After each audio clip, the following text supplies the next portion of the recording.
Assalamualaikum warahmatullahi wabarakatuh. Waalaikumsalam warahmatullahi wabarakatuh.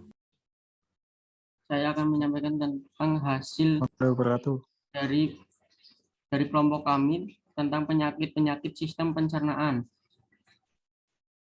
yang beranggotakan Hafiz Tajia Diguna, Aldinur Rohman, Angga Dwi Saputra, Anissa Kausar Firdaus, Anita Eka Saputri, Awang Pradigantara, Azhar Pratama Nugraha.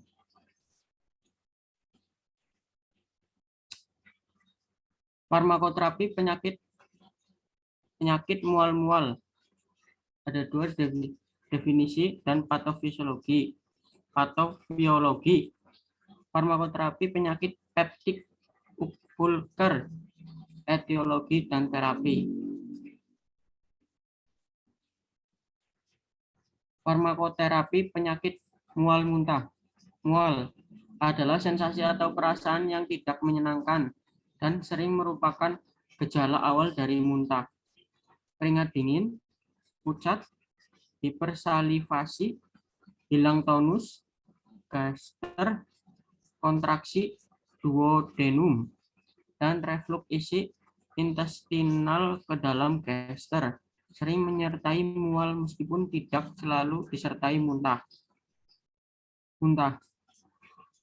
Muntah atau vomiting adalah kejadian yang terkoordinasi namun tidak di bawah kontrol dari aktivitas gastrointestinal dan gerakan respiratori atau inspirasi dalam.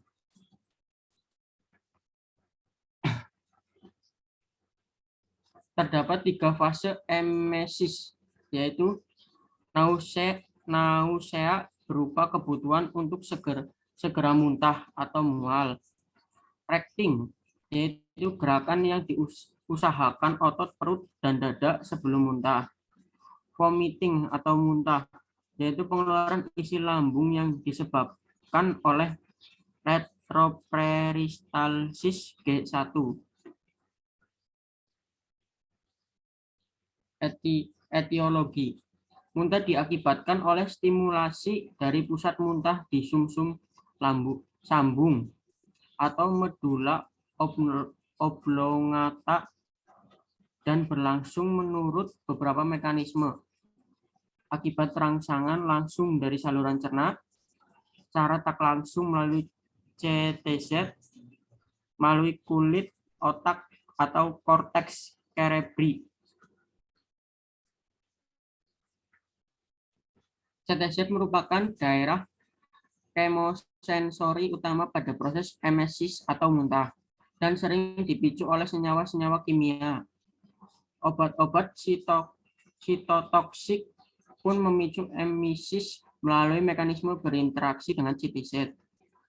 Beberapa neurotransmitter dan reseptor terdapat di pusat muntah, CTZ, dan saluran cerna, meliputi kolinergik, histaminik, dopaminergik, opiat, serotonergik, neurokinin, serta benzodiazepin. Nah, dari sini juga terlihat bahwa adanya stimulasi pada satu ataupun beberapa reseptor ini akan memicu muntah. Itulah sebabnya mekanisme kerja obat antiemetik akan berkutat dalam menghambat ataupun mengantagonis reseptor emetogenik tersebut.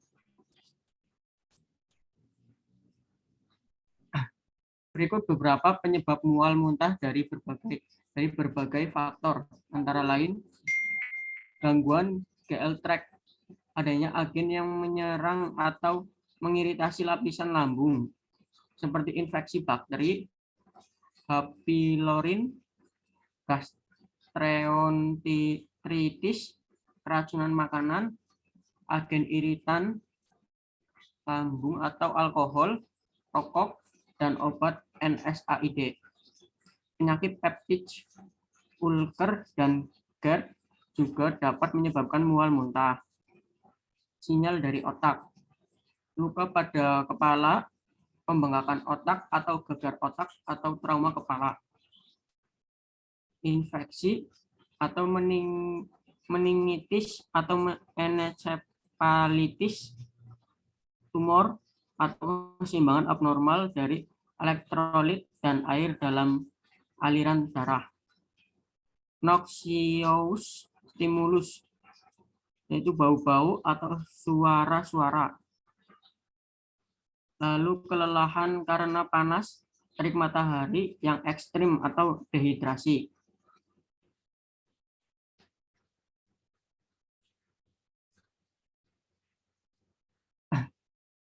Terkait dengan penyakit lain, misalnya pada pasien diabetes dapat mengalami gastroparesis, yaitu kondisi di mana lambung gagal mengosongkan diri secara tepat dan kemungkinan disebabkan generised neuropati atau kegagalan dari syaraf untuk mengirim sinyal yang tepat ke otak.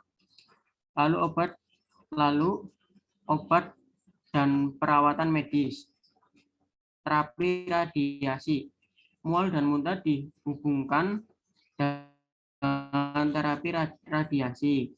Efek samping obat, seperti pada obat nyeri narkotik, antiinflamasi, atau prednison dan ibuprofen, dan antibiotik yang dapat menyebabkan mual dan muntah. Kehamilan. Muntah pada kehamilan, terutama pada trimester pertama yang disebabkan oleh perubahan hormon dalam tubuh. Terapi. Tujuan terapi antiemetik adalah mencegah atau meredakan mual atau muntah yang idealnya dicapai tanpa efek samping yang masih dapat diterima secara klinis. Opsi terapi. Terapi non-farmakologis dan terapi farmakologis bergantung pada kondisi medis terkait.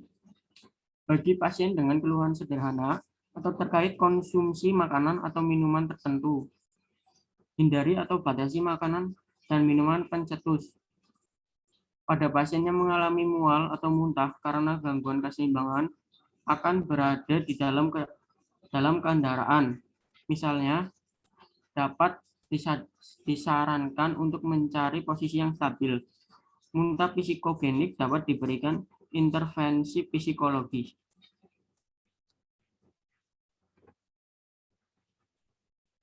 Selanjutnya akan dibaca oleh Awang.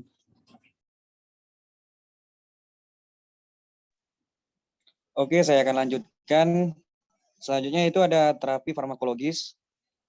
Sebagian besar kondisi mual atau muntah dapat ditangani dengan satu jenis obat. Keluhan mual atau muntah sederhana ditangani dengan pemberian obat seminimal mungkin.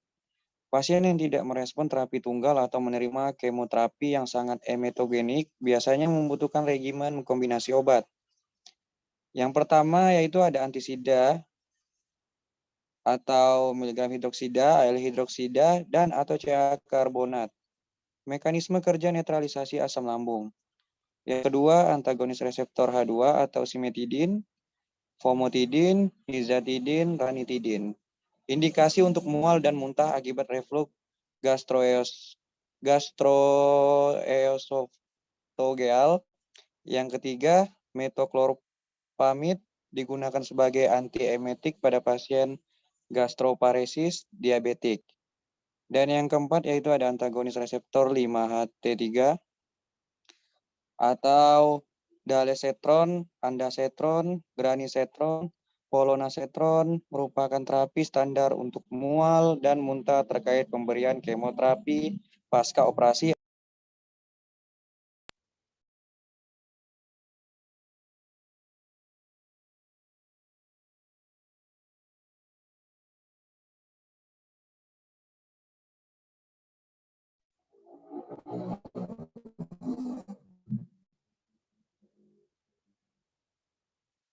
Next. Yang kelima ada antihistamin, antikolinergik, yang dimana indikasi untuk mual dan muntah akibat mabuk perjalanan. Yang keenam ada fenotiazin, bermanfaat pada keluhan mual muntah sederhana. Dan yang Ketujuh yaitu ada antimetik pada anak yang mengalami muntah karena gastroenteritis. Terapi yang disarankan terapi rehidrasi dibandingkan pemberian antimetik.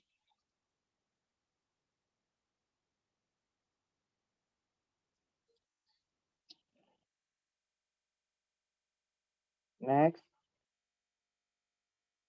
Untuk selanjutnya yaitu peptic ulcer disease.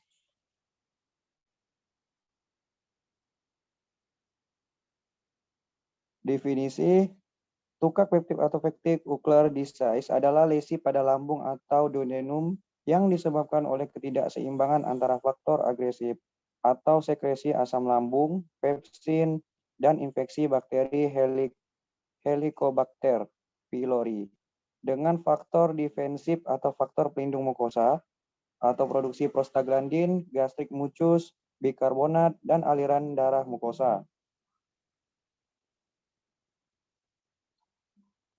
PUD berdasarkan etiologinya dapat dikelompokkan menjadi yang pertama, ada Helicobacter pylori, yang kedua ada NSAID, dan yang ketiga ada stress-related mucosal defects. H. pylori dan NSAID merupakan faktor risiko terbesar terjadi PUD. Selain itu, ada salah satu kejadian PUD yang disebabkan karena ZES dengan hipersekreksi, asam lambung, merokok, dan diet.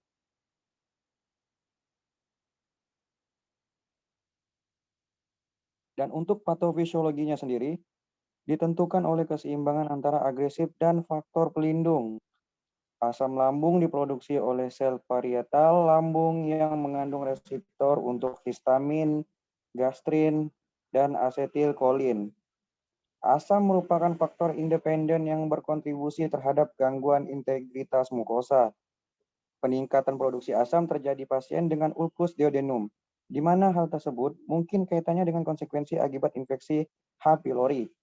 Sebaliknya, pasien dengan tukak lambung biasanya memproduksi asam yang cenderung normal atau bahkan menurunkan laju ekskresi asam atau hipokloruria.